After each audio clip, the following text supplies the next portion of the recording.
ছাত্র শ্রমিক জনতার বিপ্লবের মূল লক্ষ্য ছিল গণভবন। এটা ছিল স্বৈরাচারের কেন্দ্রবিন্দু। এই সরকার বিপ্লবের প্রতি সম্মান দেখিয়ে গণভবনকে বিপ্লবের জাদুঘর হিসেবে ঘোষণা দিয়েছে। ছাত্র জনতার ক্ষোভকে স্থায়ীভাবে তুলে ধরার জন্য গণভবনের আর কোনো সংস্কার করা হবে না। ছাত্র জনতার ক্ষোভের মুখে তা যে অবস্থায় দাঁড়িয়েছিল সেই অবস্থায় তাকে রাখা হবে।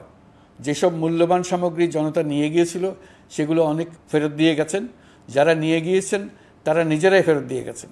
তাদের আমরা দেশবাসীর পক্ষ থেকে ধন্যবাদ জানাচ্ছি। আরও কিছু জিনিস পাওয়া যায়নি। যারা নিয়ে গেছেন তাদের কাছে আমাদের অনুরোধ থাকবে তারা যেন এইসব সামগ্রী ফেরত দিয়ে যান। আমরা উল্লেখ করব এইসব বিক্ষুব্ধ জনতা নিয়ে গিয়েছিল, কিন্তু বিজয়ের পর তারা আবার জাদুঘরের প্রতি সম্মান দেখিয়ে এগুলো ফেরত দিয়ে গিয়েছেন। আমরা নতুন বাংলাদেশকে একটা পরিবেশ বান্ধব এবং জীববৈচিত্র্যময় দেশ হিসেবে গড়ে তোলার উদ্যোগ নিয়েছি। এটি তরুণদের আকাঙ্ক্ষা, আমাদের সবারই আকাঙ্ক্ষা। সেই লক্ষ্যে আমি প্রথমেই একটি ক্ষুদ্র পদক্ষেপ নিয়েছি।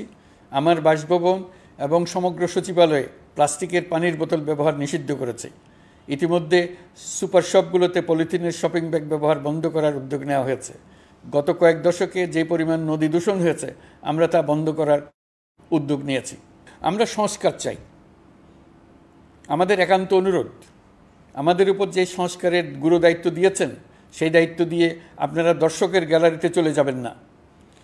আপনারা আমাদের সঙ্গে থাকুন, আমরা একসঙ্গে সংস্কার করব। এটা আমাদের সবার দায়িত্ব।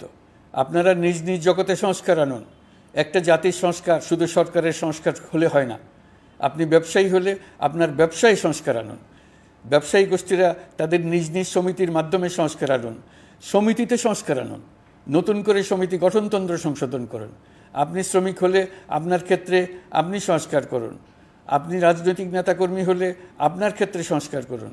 আপনি প্রতিষ্ঠান প্রধান হলে আপনার প্রতিষ্ঠানে সংস্কার আনুন। আমি এটাকে সুযোগ হিসেবে গ্রহণ করার জন্য সবাইকে আহ্বান জানাচ্ছি।